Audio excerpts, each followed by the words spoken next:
ਤਾਂ ਪੰਜਾਬ ਦੇ ਪਾਣੀਆਂ ਦੇ ਮਸਲਾ ਇੱਕ ਇਸ ਤਰ੍ਹਾਂ ਦਾ ਮਸਲਾ ਹੈ ਜਿੱਥੋਂ ਬਿਲਕੁਲ ਤੁਹਾਨੂੰ ਇੱਕ ਗੁਲਾਮੀ ਦਾ ਅਹਿਸਾਸ ਹੁੰਦਾ,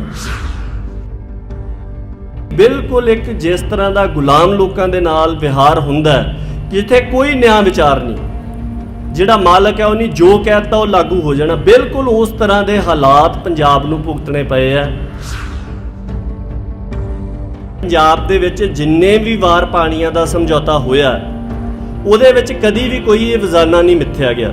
ਇਸ ਕਰਕੇ ਉਹ ਸਮਝੌਤੇ ਕੰਟਰੈਕਟ ਐਕਟ ਦੇ ਮੁਤਾਬਕ ਲਾਗੂ ਹੋਣ ਯੋਗ ਨਹੀਂ ਹਨ। 2004 ਤੋਂ ਪਹਿਲਾਂ ਅਸੀਂ ਜਦੋਂ ਇਸ ਮਸਲੇ ਬਾਰੇ ਪੜ੍ਹਨਾ ਸ਼ੁਰੂ ਕੀਤਾ ਤਾਂ ਇਹ ਕਹਿੰਦੇ ਸਾਰਾ ਕੁਝ ਸੰਵਿਧਾਨ ਦੀਆਂ ਉਲੰਘਣਾਵਾਂ ਕਰਕੇ ਹੋ ਰਿਹਾ, ਕਾਨੂੰਨ ਦੀਆਂ ਉਲੰਘਣਾ ਕਰਕੇ ਪਾਣੀ ਜਾ ਰਿਹਾ, ਗਲਤ ਹੈ। ਪਹਿਲਾਂ ਅਸੀਂ ਕਹਿ ਦਿੰਦੇ ਸੀ ਕਾਨੂੰਨ ਦੀਆਂ ਉਲੰਘਣਾਵਾਂ ਹੋ ਗਈਆਂ ਫਲਾਣ, ਉਹ ਸਾਰੀਆਂ ਗੱਲਾਂ ਠੀਕ ਸੀਗੀਆਂ। ਉਹ ਸਾਰੀਆਂ ਗੱਲਾਂ 12 ਜੁਲਾਈ 2004 ਤੋਂ ਪਹਿਲਾਂ ਠੀਕ ਸੀਗੀਆਂ। 12 ਜੁਲਾਈ 2004 ਦਾ ਮਤਲਬ ਐਸਾ ਕਾਲਾ ਦਿਨ ਹੈ ਪੰਜਾਬ ਦੀ ਸੱਭਿਅਤਾ ਦੇ ਵਿੱਚ ਕਿ ਜਦੋਂ ਅਮਰਿੰਦਰ ਸਿੰਘ ਨੇ, ਕਾਂਗਰਸ ਦੀ ਗਵਰਨਮੈਂਟ ਸੀਗੀ ਉਦੋਂ, ਵਿਰੋਧੀ ਧਿਰ 'ਚ ਬਾਦਲ ਸੀਗੇ, ਨਾਲ ਬੀਜੇਪੀ ਸੀਗੀ, ਇਹਨਾਂ ਸਾਰਿਆਂ ਨੇ ਰਲ ਕੇ ਸਰਬਸੰਮਤੀ ਦੇ ਨਾਲ ਇੱਕ ਕਾਨੂੰਨ ਬਣਾਇਆ, Punjab termination of agreements act 2004। ਹੁਣ ਜੇਕਰ ਤੁਸੀਂ ਪੰਜਾਬ ਵਿਧਾਨ ਸਭਾ ਨੂੰ ਪੰਜਾਬ ਦੇ ਲੋਕਾਂ ਦੀ ਨੁਮਾਇੰਦਾ ਮੰਨਦੇ ਹੋ ਤੇ ਫਿਰ ਪੰਜਾਬ ਦੇ ਲੋਕਾਂ ਨੇ ਇਹ ਫੈਸਲਾ ਦਿੱਤਾ ਕਿ ਜਿੰਨਾ ਪਾਣੀ ਦਿੱਲੀ, ਰਾਜਸਥਾਨ ਤੇ ਹਰਿਆਣੇ ਨੂੰ ਜਾ ਰਿਹਾ ਹੈ ਉਹ ਜਾਂਦਾ ਰਹੇ। ਸਿਰਫ ਇੱਕੋ ਹਾਲਾਤ ਦੇ ਵਿੱਚ ਹੀ ਟ੍ਰਿਬਿਊਨਲ ਬਣ ਸਕਦਾ ਸੀਗਾ ਜੇਕਰ ਦਰਿਆ ਅੰਤਰਰਾਜੀ ਦਰਿਆ ਹੋਣ। ਇਹਨਾਂ ਮਸਲਿਆਂ ਦੇ ਬਾਰੇ 'ਚ ਹਦਾਇਤਾਂ ਜਾਰੀ ਕੀਤੀਆਂ ਜਾ ਰਹੀਆਂ। ਪੰਜਾਬ ਦੀ ਪੂਰੀ ਸੱਭਿਅਤਾ ਉਜੜਨ ਦੇ ਕੰਢੇ ਦੇ ਉੱਪਰ ਆਈ ਹੋਈ ਹੈ ਕਿ ਧਾਰਾ 78 ਦੇ ਵਿੱਚ ਸਿਰਫ ਬਿਆਸ ਦਾ ਜ਼ਿਕਰ ਹੈ, ਰਾਵੀ ਦਾ ਜ਼ਿਕਰ ਨਹੀਂ ਹੈਗਾ, ਪਰ ਉਹਦੇ ਤਹਿਤ ਰਾਵੀ ਦਾ ਪਾਣੀ ਵੀ ਵੰਡਿਆ ਗਿਆ।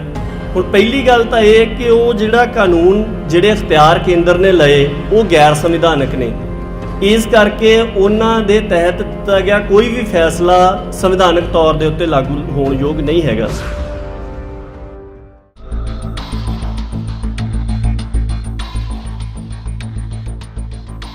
ਫਤਿਹ ਦੀ ਸਾਂਝ ਪਾਈਏ। ਵਾਹਿਗੁਰੂ ਜੀ ਕਾ ਖਾਲਸਾ, ਵਾਹਿਗੁਰੂ ਜੀ ਕੀ ਫਤਿਹ। ਅੱਜ ਦਾ ਆਪਣਾ ਜਿਹੜਾ ਵਿਸ਼ਾ ਹੈ ਕਾਫੀ ਮਹੱਤਵਪੂਰਨ ਵੀ ਹੈ। ਕਾਫੀ ਕੀ ਮਤਲਬ ਸਭ ਤੋਂ ਬੁਨਿਆਦੀ ਮਸਲਾ ਆਪਾਂ ਕਹਿ ਸਕਦੇ ਹੁਣ ਦੇ ਸਮੇਂ ਦੇ ਵਿੱਚ ਇਸ ਖਿੱਤੇ 'ਚ ਰਹਿਣ ਵਾਲੇ ਜਿਹੜੇ ਲੋਕਾਂ ਨੂੰ ਜਿਨ੍ਹਾਂ ਮਸਲਿਆਂ ਦਾ ਸਾਹਮਣਾ ਕਰਨਾ ਪੈ ਰਿਹਾ, ਉਹਦੇ ਵਿੱਚੋਂ ਸਭ ਤੋਂ ਬੁਨਿਆਦੀ ਮਸਲਾ ਆ ਇਹ। ਕਿਉਂਕਿ ਪਾਣੀ ਜਿਹੜਾ ਆ ਜਾਂ ਜਲ ਹੈ ਇਹ ਜੀਵਨ ਦਾ ਆਧਾਰ ਹੈ। ਇਸ ਤੋਂ ਬਿਨਾਂ ਕਿਸੇ ਵੀ ਤਰ੍ਹਾਂ ਦੀ ਜਿਹੜੀ ਜੀਵਨ ਹੋਂਦ ਆ ਉਹਦਾ ਤਸੱਵਰ ਨਹੀਂ ਕੀਤਾ ਜਾ ਸਕਦਾ। ਮਨੁੱਖ ਵੀ ਨਹੀਂ, ਪਸ਼ੂ ਪੰਛੀ ਵੀ ਨਹੀਂ, ਘਾਹ ਬਨਸਪਤੀ ਕੁਛ ਨਹੀਂ। ਜਲ ਹੈ ਤਾਂ ਜ਼ਿੰਦਗੀ ਦੇ ਵੱਖ-ਵੱਖ ਅਨੰਤ ਰੂਪ ਮਹਾਰਾਜ ਨੇ ਜਿਹੜੇ ਪ੍ਰਗਟ ਕੀਤੇ ਉਹ ਸਾਰੇ ਹੈਗੇ ਆ। ਪਰ ਜਿੱਥੇ ਪਾਣੀ ਨਹੀਂ ਹੈਗਾ, ਆਪਾਂ ਨੂੰ ਹੁਣ ਪਤਾ ਕਿ ਬ੍ਰਹਿਮੰਡ ਦੇ ਵਿੱਚ ਬਹੁਤ ਸਾਰੀਆਂ ਇਸ ਤਰ੍ਹਾਂ ਦੀਆਂ ਥਾਵਾਂ ਹੈਗੀਆਂ। ਆਪਣੇ ਲਾਗੇ ਮੰਗਲ ਹੈ, ਉੱਥੇ ਜਾਂਦੇ ਨੇ, ਲੱਭਦੇ ਨੇ, ਉਹ ਇਹੀ ਦੇਖਦੇ ਕਿ ਪਾਣੀ ਹੈ, ਜੇ ਪਾਣੀ ਹੈ ਤਾਂ ਜ਼ਿੰਦਗੀ ਦਾ ਆਧਾਰ ਹੋ ਸਕਦਾ, ਨਹੀਂ ਤਾਂ ਨਹੀਂ। ਸੋ ਇਸ ਕਰਕੇ ਪਹਿਲੀ ਗੱਲ ਇਸ ਮਸਲੇ ਬਾਰੇ ਕਿ ਇਹ ਸਭ ਤੋਂ ਬੁਨਿਆਦੀ ਮਸਲਾ। ਦੂਜੀ ਗੱਲ ਕਿ ਅੱਜ ਤੋਂ ਜਦੋਂ ਤਕਰੀਬਨ 16-17 ਸਾਲ ਪਹਿਲਾਂ ਅਸੀਂ ਗੱਲ ਕਰਦੇ ਸੀ ਇਸ ਮਸਲੇ ਬਾਰੇ ਤਾਂ ਅਸੀਂ ਬਿਲਕੁਲ ਇਸੇ ਟਰਮ 'ਚ ਕਰਦੇ ਸੀਗੇ, ਦਰਿਆਈ ਪਾਣੀਆਂ ਦਾ ਮਸਲਾ। ਪਰ ਹੁਣ ਲਗਭਗ ਪਿਛਲੇ 1.5 ਦਹਾਕੇ ਦੇ ਵਿੱਚ ਜਿਹੜੀ ਗੱਲ ਆ ਉਹ ਇਸ ਤੋਂ ਬਹੁਤ ਅੱਗੇ ਲੰਘ ਗਈ। ਹੁਣ ਸਭ ਨੂੰ ਪਤਾ, ਸਾਡੇ ਪਿੰਡ ਮਤਲਬ ਜਦੋਂ ਅਸੀਂ ਛੋਟੇ ਹੁੰਦੇ, ਮੈਂ ਤੁਹਾਡੇ ਨਾਲ ਗੱਲ ਸਾਂਝੀ ਕਰਦਾ, ਜੋ ਸਕੂਲ ਜਾਂਦੇ ਸੀ ਰਸਤੇ 'ਚ ਇੱਕ ਨਲਕਾ ਸੀਗਾ, ਤਾਂ ਬਰਸਾਤਾਂ ਦੇ ਦਿਨਾਂ 'ਚ ਇਹ ਹਾਲਤ ਹੁੰਦੀ ਸੀ ਕਿ ਅਸੀਂ ਉਹਦੀ ਹੱਥੀ ਚੁੱਕ ਕੇ ਸਿੱਧੀ ਕਰ ਦਿੰਦੇ ਸੀਗੇ, ਸਿੱਧੀ ਕਰਕੇ ਹੱਥੀ ਛੱਡ ਦਿੰਦੇ ਸੀਗੇ ਅਤੇ ਉਹ ਹੱਥੀ ਥੱਲੇ ਜਾਈ ਜਾਂਦੀ ਸੀ ਅਤੇ ਉਹ 'ਚੋਂ ਪਾਣੀ ਨਿਕਲੀ ਜਾਂਦਾ ਸੀਗਾ।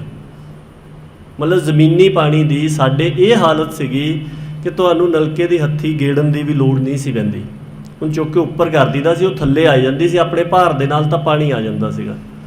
ਹੁਣ ਜਦੋਂ, ਕਿਉਂਕਿ ਜਿੰਨੀ ਕੁ ਆਪਣੀ ਉਮਰ ਹੈਗੀ ਆਪਾਂ ਸਾਰਿਆਂ ਨੂੰ ਪਤਾ ਕਿ ਉਹ ਦੌਰ ਹੁਣ ਲੰਘ ਗਿਆ ਪੰਜਾਬ ਦੇ ਵਿੱਚ, ਹੁਣ ਕਿਤੇ ਤੁਹਾਨੂੰ ਇਸ ਤਰ੍ਹਾਂ ਨਹੀਂ ਦਿਖਦਾ। ਸੋ ਮਸਲਾ ਜਿਹੜਾ ਆ ਉਹ ਦਰਿਆਈ ਪਾਣੀ ਤੋਂ ਵੀ ਵੱਧ ਕੇ ਅੱਗੇ ਪਹੁੰਚ ਗਿਆ। ਔਰ ਜਿਸ ਤਰ੍ਹਾਂ ਦੀ ਹਾਲਾਤ ਬਣੀ ਹੋਈ ਆ कि बहुत ज़्यादा गंभीर संकट जिहड़ा लफ्ज़ लिखिया होया वो बहुत ज़्यादा गंभीर हो गया। दूसरी गल कि जिहड़ियां सरदार गुरप्रीत सिंह मंडियाणी होना ने गल्लां कीतियां वो काफ़ी ज़्यादा बुनियादी इस पक्ष तो ने कि सारा कुछ वापरिया किस तरह, ਉਹਦੇ ਵਿੱਚੋਂ बहुत थोड़े पक्ष उन्होंने बेशक छूहे पर उन्होंने तो ਤੁਹਾਨੂੰ इस गल का अंदाज़ा लग जाता कि ये गल वापरी किवें है, क्योंकि मेरे विषय के नाल भावें सीधे तौर पर कानूनी पक्ष नाल संबंधित उस तरह नहीं हैगी, पर कुछ गल्लां भावना के तौर पर भी मैं तुहाडे नाल साझीआं करनियां चाहना। सो बेशक जिस तरह का मेरी पढ़ाई है कानून की या जिस पक्ष के उपर कानून के पक्ष के उपर बोलने के लिए कहा गया, ये गल लग सकता है कि बहुत मेरे विषय तो हटवी है, पर बुनियादी रूप दे विच महसूस करते हैं जदों तुसी किसी मसले के बारे दे विच तो पंजाब के पानियां दे मसला एक इस तरह का मसला है जिथों बिल्कुल तुहानूं एक गुलामी का एहसास हुंदा। ये गल किसी नूं लग सकती है कि रिटोरिक है कि आम कहण नूं एक नारे वंजू ये गल वांगू गल हैगी है, पर इस तरह नहीं हैगा। जिन्ना तुसी उस मसले नूं जाणदे हो कि की वापरिया, किस तरह वापरिया, किवें किवें वापरिया, कदों की होया, वो सारे कासे नूं देख के तुसी ये निकलदा कि ਜਿਹੜੇ ਉਹਨੂੰ ਕਰਨ वाले एक्टर ने कि जे वो पंजाब नूं अपने एक कलोनी तो वध के कुछ भी मनते हुंदे तो इस तरह का विहार नहीं सी निकल सकता, क्योंकि जिहड़ा विहार आ, जिहड़ा सारा कानून का पक्ष, जिन्नियां उदाहरणां उन्होंने गिणाईयां ने, वो कोई भी हिस्सा जिन्हों तुसी अपने बराबर जां अपने विच शामिल मनते होवो उहदे नाल इस तरह का विहार नहीं हुंदा, सिर्फ गुलामां दे नाल हुंदा।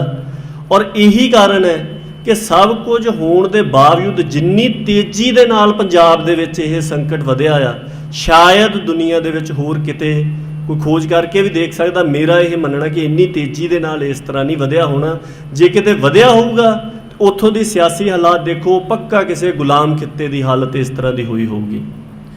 सो खैर इन्नियां गल्लां तो बाद मैं मुढ़ले रूप दे विच, क्योंकि मैं देख रहा ज़्यादातर नौजवान ने, और जदों बिल्कुल तुसी एक गल सीधी नुकते ते लैके जाने हैं तो उहदे पिछे एक बंदे का अपना, जिद्दां सरदार गुरप्रीत सिंह मंडियाणी उन्होंने गल की, उन्होंने अपना एक तजर्बा पिछे खड़ा, उन्होंने बहुत सारिया गल्लां दा पता, पर जदों तुसी उधर बैठ के देखते हैं तो खास करके जदों तुहाडे स्रोते नवे ने तो उन्होंने जिहड़ियां गल्लां दियां बुनियादी धारावां बारे या उन्हां चीज़ां बारे नहीं पता, तो उन्होंने यह लगता कि शायद ये गल पता नहीं की गल हो रही, पता नहीं लगता।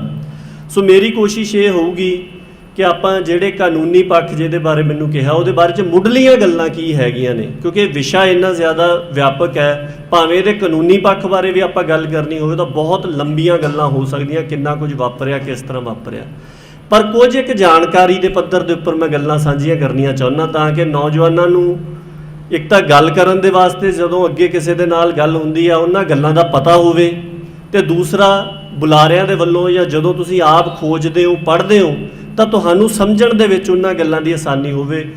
कानून मुढ़ले रूप दे विच दो तरह के कानून हुंदे आ। मुढ़ले रूप दे विच एक हुंदे आ संविधानक कानून। संविधानक कानून वो है कि किसी भी खित्ते का प्रबंध किस तरह चलना, उत्थों का कानून किवें बनना आ, किहड़ा कानून बन सकदा, किहड़ा नहीं बन सकदा, ये सारा कुछ संविधान दे विच दर्ज हुंदा। सो भारत एक इस तरह का उप महाद्वीप है कि जिथे एक लिखती संविधान है, हालांकि उन्होंने बदलिया जाता बहुत बार, पर इत्थे कानून किस तरह का बन सकता, किहड़ी सरकार की कर सकती है, की नहीं कर सकती, किहड़ा कानून बन सकता, किहड़ा नहीं बन सकता, जे कोई गलत कानून बन गया तो उसदा खिलाफ तुसीं की कर सकते हो, भारतीय संविधान दे विच लिखिया होया। सो संविधान दे विच एक हैगी आ धारा 262 जिहड़ी ये गल कहती है कि केंद्र सरकार है जिहड़ी ਉਹ ਕਿਹੜੇ ਮਾਮਲਿਆਂ ਦੇ ਵਿੱਚ ਦਰਿਆਵਾਂ ਦੇ ਮਸਲੇ ਦੇ ਵਿੱਚ ਕੋਈ ਕਾਨੂੰਨ ਬਣਾ ਸਕਦੀ ਹੈ। ਤਾਂ ਉਹਦੇ ਵਿੱਚ ਇਹ ਗੱਲ ਲਿਖੀ ਹੋਈ ਹੈ ਕਿ ਅੰਤਰਰਾਜੀ ਦਰਿਆ ਨੇ ਜਿਹੜੇ ਦਰਿਆ ਇੱਕ ਸੂਬੇ ਦੇ ਵਿੱਚੋਂ ਦੀ ਲੰਘ ਕੇ ਦੂਸਰੇ ਸੂਬੇ ਦੇ ਵਿੱਚ ਜਾਂਦੇ ਆ, ਤਾਂ ਉਹਨਾਂ ਦੋਵਾਂ ਸੂਬਿਆਂ ਦੇ ਵਿੱਚ ਜੇਕਰ ਕੋਈ ਝਗੜਾ ਖੜਾ ਹੋ ਜਾਂਦਾ ਤਾਂ ਉਹਦੇ ਹੱਲ ਦੇ ਵਾਸਤੇ ਸਰਕਾਰ ਇੱਕ ਕਾਨੂੰਨ ਬਣਾ ਸਕਦੀ ਹੈ। ਸਰਕਾਰ ਨੇ ਇਸ ਧਾਰਾ ਦੀ ਵਰਤੋਂ ਕਰਦਿਆਂ ਹੋਇਆ ਇੱਕ ਕਾਨੂੰਨ ਬਣਾਇਆ ਹੋਇਆ ਜਿਹਨੂੰ ਕਹਿੰਦੇ ਆ interstate river water dispute act, अंतरराजी दरियावां का झगड़ा निबेड़न के लिए कानून 1956 का बनया होया। सो ये नाम तो ही तुहानूं समझ आ जानी चाहिए कि किहड़े दरियावां का झगड़ा ਜਿਹੜੇ ਅੰਤਰਰਾਜੀ ਨੇ। ਅੰਤਰਰਾਜੀ ਕਿਹੜੇ ਨੇ? ਜਿਹੜੇ ਇੱਕ ਸੂਬੇ ਚੋਂ ਲੰਘ ਕੇ ਦੂਸਰੇ ਸੂਬੇ ਦੇ ਵਿੱਚ ਜਾਂਦੇ ਆ, ਉਹ ਅੰਤਰਰਾਜੀ ਹੋ ਗਏ। ਹੁਣ ਸਵਾਲ ਇਹ ਉੱਠਦਾ, ਕਿਉਂਕਿ ਸਮਾਂ ਸੀਮਤ ਹੈ, ਇਸ ਕਰਕੇ ਜਿਹੜੀਆਂ ਗੱਲਾਂ ਕੁਝ ਨਾਲ ਜੁੜਵੀਆਂ ਉਹ ਮੈਂ ਬਿਲਕੁਲ ਨਾਲ ਹੀ ਸਾਂਝੀਆਂ ਕਰਾਂਗਾ ਕਿ ਕੀ ਪੰਜਾਬ ਦੇ ਜਿਹੜੇ ਦਰਿਆ ਆ ਉਹ ਅੰਤਰਰਾਜੀ ਹੈਗੇ ਆ? ਬਿਲਕੁਲ ਹੈਗੇ ਆ। ਪੰਜਾਬ ਦੇ ਦਰਿਆ ਅੰਤਰਰਾਜੀ ਦਰਿਆ ਨੇ, ਕਿਉਂਕਿ ਪੰਜਾਬ ਦੇ ਦਰਿਆ ਇਸ ਤਰ੍ਹਾਂ ਦੇ ਨਹੀਂ ਹੈਗੇ ਜਿਹੜੇ ਪੰਜਾਬ 'ਚੋਂ ਹੀ ਪੈਦਾ ਹੁੰਦੇ ਆ ਤੇ ਅੱਗੇ ਪੰਜਾਬ ਦੇ ਵਿੱਚ ਜਾ ਕੇ ਮੁੱਕ ਜਾਂਦੇ ਆ। ਪਰ ਕਿਹੜੇ ਰਾਜਾਂ ਦੇ ਸੰਬੰਧ ਦੇ ਵਿੱਚ ਅੰਤਰਰਾਜੀ ਨੇ? ਹਿਮਾਚਲ ਦੇ ਸੰਬੰਧ ਦੇ ਵਿੱਚ ਅੰਤਰਰਾਜੀ ਹੈਗੇ ਆ, ਕਿਉਂਕਿ ਹਿਮਾਚਲ ਦੇ ਵਿੱਚੋਂ ਪੰਜਾਬ ਦੇ ਵਿੱਚ ਆਉਂਦੇ ਆ। ਜੰਮੂ ਕਸ਼ਮੀਰ ਦੇ ਹੈਗੇ ਆ, ਜਿਹੜਾ ਦਰਿਆ ਜੰਮੂ ਕਸ਼ਮੀਰ ਦੇ ਵਿੱਚ ਦੀ ਲੰਘ ਕੇ ਆਉਂਦਾ। ਸੋ ਇਸ ਤਰ੍ਹਾਂ ਦੇ ਨਾਲ ਜਿਹੜੇ ਰਾਜ ਦੇ ਵਿੱਚੋਂ ਸਾਡਾ ਦਰਿਆ ਲੰਘ ਕੇ ਆਉਂਦਾ ਆ, ਉਹਦੇ ਸੰਬੰਧ ਦੇ ਵਿੱਚ ਸਾਡਾ ਦਰਿਆ ਜਿਹੜਾ ਆ ਉਹ ਅੰਤਰਰਾਜੀ ਹੈ। ਹੁਣ ਗੰਗਾ ਬਹੁਤ ਵੱਡਾ ਦਰਿਆ ਆ, ਕੀ ਉਹ ਪੰਜਾਬ ਦੇ ਸੰਬੰਧ 'ਚ ਅੰਤਰਰਾਜੀ ਹੈਗਾ? ਨਹੀਂ ਹੈਗਾ, ਕਿਉਂਕਿ ਉਹ ਪੰਜਾਬ ਦੇ ਵਿੱਚੋਂ ਨਹੀਂ ਲੰਘਦਾ। ਸੋ ਇਸੇ ਤਰ੍ਹਾਂ ਪੰਜਾਬ ਦੇ ਜਿਹੜੇ ਦਰਿਆ ਨੇ, ਬਿਆਸ, ਸਤਲੁਜ ਤੇ ਰਾਵੀ, ਤਿੰਨੇ ਜਿਨ੍ਹਾਂ ਸੂਬਿਆਂ ਨੂੰ ਪੰਜਾਬ ਦਾ ਪਾਣੀ ਦਿੱਤਾ ਜਾ ਰਿਹਾ, ਦਿੱਲੀ ਨੂੰ, ਰਾਜਸਥਾਨ ਨੂੰ ਤੇ ਹਰਿਆਣੇ ਨੂੰ, ਇਹਨਾਂ ਤਿੰਨਾਂ ਦੇ ਵਿੱਚੋਂ ਦੀ ਨਹੀਂ ਲੰਘਦੇ।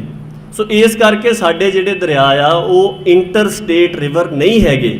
ਸੋ ਜੇ ਸਾਡੇ ਦਰਿਆ ਇੰਟਰ ਸਟੇਟ ਰਿਵਰ ਨਹੀਂ ਹੈਗੇ ਤਾਂ ਕੇਂਦਰ ਨੇ ਜਿਹੜਾ ਕਾਨੂੰਨ ਬਣਾਇਆ ਹੋਇਆ ਉਹ ਇਹਨਾਂ ਦਰਿਆਵਾਂ ਦੇ ਉੱਪਰ ਲਾਗੂ ਨਹੀਂ ਹੁੰਦਾ। ਇਹ ਪਹਿਲੀ ਗੱਲ ਹੈ। ਦੂਸਰੀ ਗੱਲ, ਭਾਰਤੀ ਸੰਵਿਧਾਨ ਦੇ ਵਿੱਚ ਇਸ ਗੱਲ ਦੀ ਵੰਡ ਕੀਤੀ ਗਈ ਹੈ ਕਿ ਕੇਂਦਰ ਕਿਹੜੇ ਪੱਖਾਂ ਦੇ ਉੱਪਰ ਫੈਸਲੇ ਲੈ ਸਕਦਾ ਜਾਂ ਕਿਹੜੇ ਉਹਦੇ ਅਖਤਿਆਰ ਦੇ ਨੇ, ਕਿਹੜੇ ਸੂਬਿਆਂ ਦੇ ਅਖਤਿਆਰ ਦੇ ਨੇ ਤੇ ਕਿਹੜੇ ਸਾਂਝੇ ਨੇ। ਉਹਦੇ ਵਾਸਤੇ 3 ਸੂਚੀਆਂ ਨੇ। ਪਹਿਲੀ ਸੂਚੀ ਨੂੰ ਕਹਿੰਦੇ ਆ ਯੂਨੀਅਨ ਲਿਸਟ, ਭਾਵ ਕਿ ਕੇਂਦਰ ਕਿਹੜੇ ਮਾਮਲਿਆਂ ਦੇ ਉੱਪਰ ਕਾਨੂੰਨ ਬਣਾ ਸਕਦਾ ਜਾਂ ਫੈਸਲੇ ਲੈ ਸਕਦਾ, ਕਿਹੜੇ ਉਹਦੇ ਅਖਤਿਆਰ ਦੇ ਵਿੱਚ ਆਉਂਦੇ ਆ। ਦੂਜੀ ਨੂੰ ਕਹਿੰਦੇ ਆ ਸਟੇਟ ਲਿਸਟ। ਸਟੇਟ ਲਿਸਟ ਦਾ ਮਤਲਬ ਇਹ ਆ ਕਿ ਇਹਨਾਂ ਮਾਮਲਿਆਂ ਦੇ ਵਿੱਚ ਸਿਰਫ ਸੂਬੇ ਹੀ ਫੈਸਲਾ ਲੈ ਸਕਦੇ ਆ, ਸੂਬੇ ਹੀ ਕਾਨੂੰਨ ਬਣਾ ਸਕਦੇ ਆ, ਸੂਬੇ ਹੀ ਕਿਸੇ ਤਰ੍ਹਾਂ ਦਾ ਐਗਜ਼ੀਕਿਊਟਿਵ ਆਰਡਰ ਲਾਗੂ ਕਰ ਸਕਦੇ ਆ, ਕੇਂਦਰ ਉਹਨਾਂ ਮਾਮਲਿਆਂ ਦੇ ਵਿੱਚ ਦਖਲ ਨਹੀਂ ਦੇ ਸਕਦਾ। ਤੀਸਰੀ ਜਿਹੜੀ ਸੂਚੀ ਆ ਉਹ ਹੈਗੀ ਸਾਂਝੀ ਸੂਚੀ। ਸਾਂਝੀ ਸੂਚੀ ਕੀ ਆ ਕਿ ਉੱਥੇ ਸੂਬਾ ਵੀ ਕਾਨੂੰਨ ਬਣਾ ਸਕਦਾ, ਕੇਂਦਰ ਵੀ ਕਾਨੂੰਨ ਬਣਾ ਸਕਦਾ। ਜੇਕਰ ਕੇਂਦਰ ਨੇ ਪਹਿਲਾਂ ਕਾਨੂੰਨ ਬਣਾਇਆ ਹੋਇਆ ਤੇ ਸੂਬੇ ਨੇ ਆਪਣਾ ਵੱਖਰਾ ਕਾਨੂੰਨ ਬਣਾਉਣਾ ਤਾਂ ਉਹਨੂੰ ਉਸ ਸੰਬੰਧ ਦੇ ਵਿੱਚ ਆਪਣਾ ਕਾਨੂੰਨ ਬਣਾਉਣ ਤੋਂ ਬਾਅਦ ਰਾਸ਼ਟਰਪਤੀ ਦੀ ਮਨਜ਼ੂਰੀ ਦੇ ਲਈ ਭੇਜਣਾ ਪਊਗਾ। ਜੇ ਰਾਸ਼ਟਰਪਤੀ ਮਨਜ਼ੂਰ ਕਰੂਗਾ ਤੇ ਉਹ ਕਾਨੂੰਨ ਲਾਗੂ ਹੋਊਗਾ, ਨਹੀਂ ਤਾਂ ਨਹੀਂ ਹੋਊਗਾ। ਜਿਹੜਾ ਕੋਈ ਵੀ ਸੂਬਾ ਕਾਨੂੰਨ ਕੇਂਦਰ ਦੇ ਕਾਨੂੰਨ ਦੇ ਉਲਟ ਬਣਾ ਦੇਵੇ ਉਹ ਲਾਗੂ ਨਹੀਂ ਹੁੰਦਾ, ਸਿਰਫ ਰਾਸ਼ਟਰਪਤੀ ਦੀ ਮਨਜ਼ੂਰੀ ਨਾਲ ਲਾਗੂ ਹੋ ਸਕਦਾ ਹੈ। ਸੋ ਕਹਿਣ ਦਾ ਭਾਵ ਇਹ ਹੈ ਕਿ 3 ਸੂਚੀਆਂ ਨੇ। ਪਹਿਲੀ ਸੂਚੀ ਜਿਹੜੀ ਕੇਂਦਰ ਦੀ ਸੂਚੀ ਆ, ਦੂਜੀ ਸਟੇਟਾਂ ਦੀ ਸੂਚੀ ਆ। ਜਿਹੜੀ ਦੂਸਰੀ ਸੂਚੀ ਆ ਉਹਦੇ ਵਿੱਚ ਇੱਕ ਮਾਦਾ 17 ਜਿਹਦੇ ਮੁਤਾਬਕ ਜਿਹੜਾ ਸਿੰਜਾਈ ਹੈ ਜਾਂ ਦਰਿਆਵਾਂ ਦਾ ਪ੍ਰਬੰਧ ਹੈ ਉਹ ਸੂਬੇ ਦੇ ਅਖਤਿਆਰ ਦਾ ਮਸਲਾ ਆ। ਕੇਂਦਰ ਉਸ ਮਾਮਲੇ ਦੇ ਵਿੱਚ ਦਖਲ ਦੇ ਸਕਦਾ ਜਿੱਥੇ ਅੰਤਰਰਾਜੀ ਦਰਿਆ ਹੋਣ। ਸੋ ਆਪਾਂ ਹੁਣ ਇਹ ਗੱਲ ਦੇਖੀ ਕਿ ਹਰਿਆਣਾ, ਦਿੱਲੀ ਤੇ ਰਾਜਸਥਾਨ ਦੇ ਮਸਲੇ ਦੇ ਵਿੱਚ ਉਹ ਅੰਤਰਰਾਜੀ ਦਰਿਆ ਨਹੀਂ ਹੈਗੇ। ਸੋ ਇਸ ਸੰਬੰਧ ਦੇ ਵਿੱਚ ਪੰਜਾਬ ਹਰ ਤਰ੍ਹਾਂ ਦਾ ਹੱਕ ਸੰਵਿਧਾਨਕ ਤੌਰ ਦੇ ਉੱਪਰ ਰੱਖਦਾ ਆ। ਕਿਸੇ ਤਰ੍ਹਾਂ ਦਾ ਕਿਸੇ ਵੀ ਦੂਸਰੀ ਪਾਰਟੀ ਦਾ, ਕੇਂਦਰ ਦਾ ਕਿਸੇ ਤਰ੍ਹਾਂ ਦਾ ਕੋਈ ਦਖਲ ਨਹੀਂ ਬਣਦਾ। ਇਹ ਕਾਨੂੰਨੀ ਪੋਜੀਸ਼ਨ ਹੈ ਭਾਰਤ ਦੇ ਵਿੱਚ, ਜਿਹਨੂੰ ਆਪਾਂ ਕਹੀਏ ਕਿ ਸਭ ਤੋਂ ਵੱਡਾ ਕਾਨੂੰਨ ਜਿਹੜਾ ਸੰਵਿਧਾਨ ਹੈ ਉਹਦੇ ਮੁਤਾਬਕ। ਦੂਸਰੀ ਜਿਹੜੀ ਗੱਲ ਹੈ ਕਿ ਜਿਹੜੀ ਧਾਰਾ 56 ਦੀ ਗੱਲ ਹੈ ਮਤਲਬ ਦੂਸਰੀ ਸੂਚੀ ਦੀ, ਉਹ ਇਹ ਹੈ ਕਿ ਪੰਜਾਬ ਦੇ ਮਸਲੇ ਦੇ ਵਿੱਚ ਉਹ ਲਾਗੂ ਨਹੀਂ ਹੁੰਦੀ ਕਿਉਂਕਿ ਪੰਜਾਬ ਦੇ ਦਰਿਆ ਇਹਨਾਂ ਸੂਬਿਆਂ ਦੇ ਵਿੱਚ ਦੀ ਨਹੀਂ ਲੰਘਦੇ। ਹੁਣ ਮੰਨ ਲਓ ਕਿ ਕੱਲ੍ਹ ਨੂੰ ਹਿਮਾਚਲ ਤੇ ਪੰਜਾਬ ਦੇ ਵਿੱਚ ਕੋਈ ਝਗੜਾ ਖੜਾ ਹੋ ਜਾਵੇ, ਫਿਰ ਕੇਂਦਰ ਦਖਲ ਦੇ ਸਕਦਾ ਕਿਉਂਕਿ ਪੰਜਾਬ ਦੇ ਦਰਿਆ ਹਿਮਾਚਲ ਦੇ ਵਿੱਚ ਦੀ ਲੰਘ ਕੇ ਆਉਂਦੇ ਆ। ਸੋ ਜੇਕਰ ਹਿਮਾਚਲ ਨੂੰ ਆਪਣੀਆਂ ਲੋੜਾਂ ਦੇ ਮੁਤਾਬਕ ਦਰਿਆਵਾਂ ਦਾ ਪਾਣੀ ਰੋਕਣਾ ਕਿਸੇ ਵੀ ਮਸਲੇ ਕਰਕੇ ਕੋਈ ਝਗੜਾ ਖੜਾ ਹੁੰਦਾ ਤਾਂ ਉਹਦੇ ਵਿੱਚ ਕੇਂਦਰ ਦਾ ਦਖਲ ਜਿਹੜਾ ਆ ਉਹ ਆ ਸਕਦਾ। ਸੋ ਕਾਨੂੰਨੀ ਪੱਖ ਪਹਿਲਾ ਪਹਿਲੂ ਇਹ ਹੈ ਜਿਹਦਾ ਸਰਦਾਰ ਗੁਰਪ੍ਰੀਤ ਸਿੰਘ ਮੰਡਿਆਣੀ ਹੋਣਾ ਨੇ ਵੀ ਜ਼ਿਕਰ ਕੀਤਾ, ਉਹ ਇਹ ਹੈ ਕਿ ਭਾਰਤੀ ਸੰਵਿਧਾਨ ਦੀ ਸਥਿਤੀ ਇਹ ਹੈ ਤੇ ਭਾਰਤੀ ਕਾਨੂੰਨ ਦੀ ਸਥਿਤੀ ਇਹ ਹੈ ਕਿ ਹਰਿਆਣਾ, ਦਿੱਲੀ ਤੇ ਰਾਜਸਥਾਨ ਦੇ ਮਸਲੇ ਦੇ ਵਿੱਚ ਸਿਰਫ ਪੰਜਾਬ ਦਾ ਅਖਤਿਆਰ ਬਣਦਾ, ਹੋਰ ਕਿਸੇ ਦਾ ਕੋਈ ਕਾਨੂੰਨੀ ਅਖਤਿਆਰ ਨਹੀਂ ਬਣਦਾ। ਹੁਣ ਦੂਸਰੀ ਗੱਲ ਇੱਥੇ ਇੱਕ ਆਉਂਦੀ ਹੈ ਕਿ ਪੰਜਾਬ ਦੇ ਕੁਝ ਅਖਤਿਆਰ ਜਿਹੜੇ ਨੇ ਉਹ ਕੇਂਦਰ ਨੇ ਆਪਣੇ ਹੇਠ ਲੈ ਲਏ, ਜਿਹਦਾ ਉਹਨਾਂ ਨੇ ਬਹੁਤ ਬਰੀਫਲੀ ਜ਼ਿਕਰ ਕੀਤਾ, ਧਾਰਾ 78, 79 ਤੇ 80। ਹੁਣ ਧਾਰਾ 78, 79, 80 ਕੀ ਹੈ? ਜਦੋਂ ਪੰਜਾਬ ਦੀ ਦੁਬਾਰਾ ਵੰਡ ਹੋਈ 1966 ਦੇ ਵਿੱਚ, ਜਿਹਦੇ 'ਚੋਂ ਮੌਜੂਦਾ ਪੰਜਾਬ ਬਣਿਆ, ਹਿਮਾਚਲ ਹੋਂਦ ਦੇ ਵਿੱਚ ਆਇਆ, ਜਿਹੜਾ ਚੰਡੀਗੜ੍ਹ ਸੀਗਾ ਉਹਨੂੰ ਕੇਂਦਰ ਨੇ ਆਪਣੇ ਹੇਠ ਲੈ ਲਿਆ ਤੇ ਹਰਿਆਣਾ ਇੱਕ ਵੱਖਰਾ ਸੂਬਾ ਹੋਣ ਦੇ ਵਿੱਚ ਆਇਆ। ਉਦੋਂ ਜਿਹੜਾ ਕਾਨੂੰਨ ਬਣਾਇਆ ਗਿਆ ਪੰਜਾਬ ਪੁਨਰਗਠਨ ਕਾਨੂੰਨ, ਉਹਦੇ ਵਿੱਚ 3 ਧਾਰਾਵਾਂ ਪਾਈਆਂ ਗਈਆਂ 78, 79, 80, ਜਿਨ੍ਹਾਂ ਦੇ ਵਿੱਚ ਇਹ ਗੱਲ ਕਹੀ ਗਈ ਕਿ ਪੰਜਾਬ ਦੇ ਜਿਹੜੇ ਬਿਆਸ ਦਰਿਆ ਦੇ ਬਾਰੇ ਦੇ ਵਿੱਚ ਕੇਂਦਰ ਨੇ ਕੁਝ ਅਖਤਿਆਰ ਆਪਣੇ ਕੋਲ ਲੈ ਲਏ। ਇਹਦੇ ਵਿੱਚ ਇਹ ਵੀ ਗੱਲ ਧਿਆਨ ਦੇਣ ਵਾਲੀ ਹੈ ਕਿ ਸਿਰਫ ਬਿਆਸ ਦਾ ਜ਼ਿਕਰ ਧਾਰਾ 78 ਦੇ ਵਿੱਚ ਹੈਗਾ, ਰਾਵੀ ਦਾ ਜ਼ਿਕਰ ਨਹੀਂ ਹੈਗਾ। ਹੁਣ ਬੁਨਿਆਦੀ ਰੂਪ ਦੇ ਵਿੱਚ ਜਿਹੜੀ ਗੱਲ ਪਹਿਲਾਂ ਵੀ ਹੋਈ ਹੈ ਉਹ ਇਹ ਹੈ ਕਿ ਇਹ ਧਾਰਾ ਜਿਹੜੀ ਹੈ ਭਾਰਤੀ ਸੰਵਿਧਾਨ ਦੀ ਉਲੰਘਣਾ ਕਰਦੀ ਹੈ, ਕਿਉਂਕਿ ਪੰਜਾਬ ਦੇ ਜਿਹੜੇ ਦਰਿਆ ਨੇ ਅੰਤਰਰਾਜੀ ਨਹੀਂ ਹੈਗੇ। ਸੋ ਇਸ ਕਰਕੇ ਉਹਨਾਂ ਦੇ ਉੱਪਰ ਕੇਂਦਰ ਕਾਨੂੰਨ ਬਣਾ ਨਹੀਂ ਸਕਦਾ। ਹੁਣ ਕੇਂਦਰ ਨੇ ਕਾਨੂੰਨ ਬਣਾ ਦਿੱਤਾ।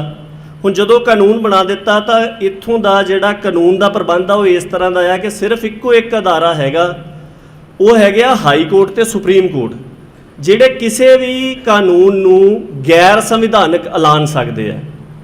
ਤੁਸੀਂ ਉਹਨਾਂ ਦੇ ਕੋਲ ਆਪਣੀ ਪਟੀਸ਼ਨ ਲੈ ਕੇ ਜਾਓਗੇ, ਉਹਦੇ ਉੱਪਰ ਸੁਣਵਾਈ ਕਰਨਗੇ, ਉਹ ਸੁਣਵਾਈ ਕਰਕੇ ਇਸ ਗੱਲ ਦਾ ਫੈਸਲਾ ਦੇਣਗੇ ਕਿ ਕੀ ਇਹ ਸੰਵਿਧਾਨਕ ਹੈ ਜਾਂ ਨਹੀਂ ਹੈ।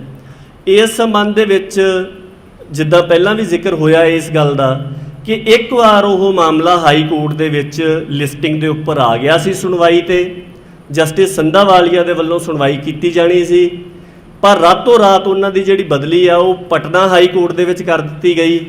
ਉਹ ਜਿਹੜਾ ਮਾਮਲਾ ਸੀਗਾ ਉਹਨੂੰ ਸੁਪਰੀਮ ਕੋਰਟ ਨੇ ਇੱਕ ਧਾਰਾ ਹੈਗੀ 339 ਉਹਦੇ ਤਹਿਤ ਆਪਣੇ ਕੋਲ ਮੰਗਾ ਲਿਆ। ਹਾਲਾਂਕਿ ਹੁਣ ਕੋਰਟਾਂ ਦਾ ਰਵੱਈਆ ਵੀ ਇਹਦੇ ਵਿੱਚੋਂ ਸਾਹਮਣੇ ਆਉਂਦਾ ਕਿ ਧਾਰਾ 139 ਇਸ ਮਾਮਲੇ ਦੇ ਉੱਪਰ ਲਾਗੂ ਨਹੀਂ ਸੀ ਹੁੰਦੀ। ਉਹ ਕਿਉਂ ਨਹੀਂ ਸੀ ਲਾਗੂ ਹੁੰਦੀ ਉਹ ਤੁਸੀਂ ਪੜ੍ਹ ਸਕਦੇ ਆ ਆਪਾਂ, ਕਿਉਂਕਿ ਸਮਾਂ ਸੀਮਤ ਆ, ਇਸ ਪਾਸੇ ਜਾਣਾ ਨਹੀਂ ਹੈਗਾ। ਪਰ ਬੁਨਿਆਦੀ ਗੱਲ ਇਹ ਆ ਕਿ ਸੁਪਰੀਮ ਕੋਰਟ ਨੇ ਇੱਕ ਐਸੀ ਧਾਰਾ ਦੀ ਵਰਤੋਂ ਕਰਕੇ ਪੰਜਾਬ ਦਾ ਮਸਲਾ ਆਪਣੇ ਕੋਲ ਮੰਗਾ ਲਿਆ ਜਿਹੜਾ ਕਿ ਅਸਲ ਦੇ ਵਿੱਚ ਉਸ ਮਾਮਲੇ ਦੇ ਵਿੱਚ ਲਾਗੂ ਨਹੀਂ ਸੀ ਕੀਤੀ ਜਾ ਸਕਦੀ।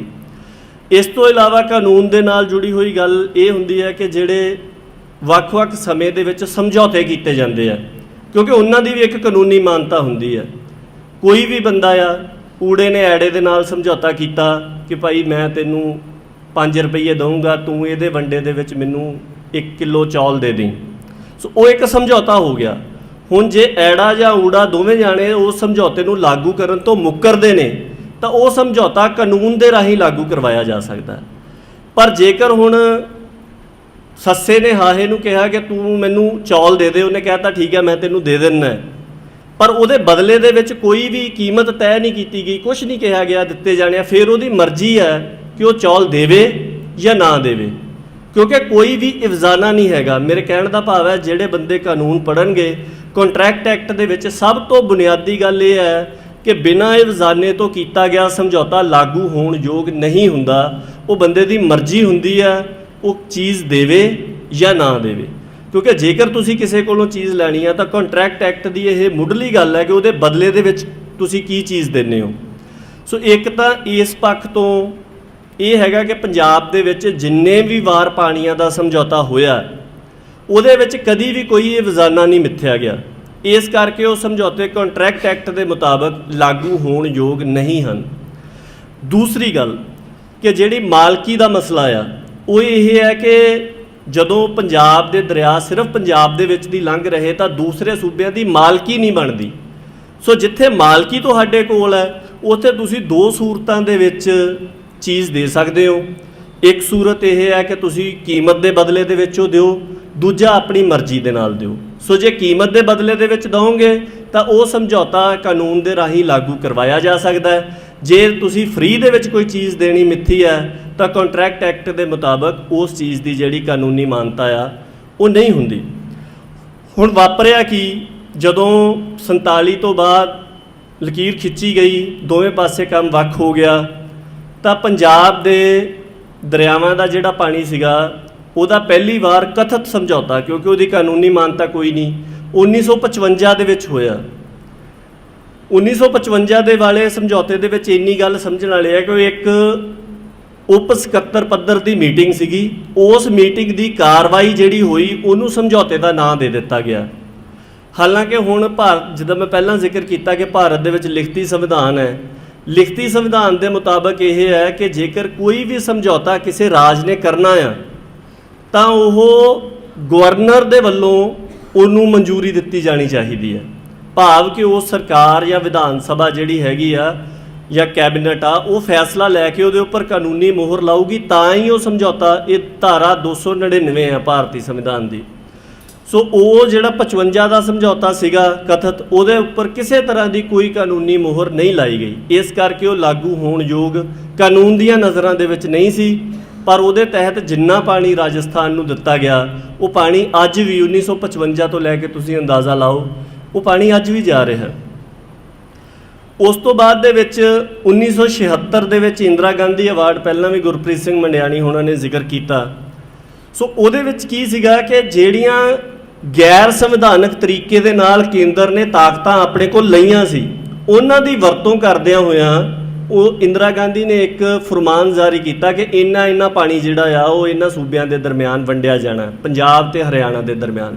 ਪਰ ਉਹਦੇ ਵਿੱਚ ਵੀ ਇਹ ਗੱਲ ਧਿਆਨ ਦੇਣ ਵਾਲੀ ਹੈ ਕਿ ਜਿੱਦਾਂ ਮੈਂ ਪਹਿਲਾਂ ਜ਼ਿਕਰ ਕੀਤਾ ਸੀਗਾ ਕਿ ਧਾਰਾ 78 ਦੇ ਵਿੱਚ ਸਿਰਫ ਬਿਆਸ ਦਾ ਜ਼ਿਕਰ ਹੈ, ਰਾਵੀ ਦਾ ਜ਼ਿਕਰ ਨਹੀਂ ਹੈਗਾ, ਪਰ ਉਹਦੇ ਤਹਿਤ ਰਾਵੀ ਦਾ ਪਾਣੀ ਵੀ ਵੰਡਿਆ ਗਿਆ।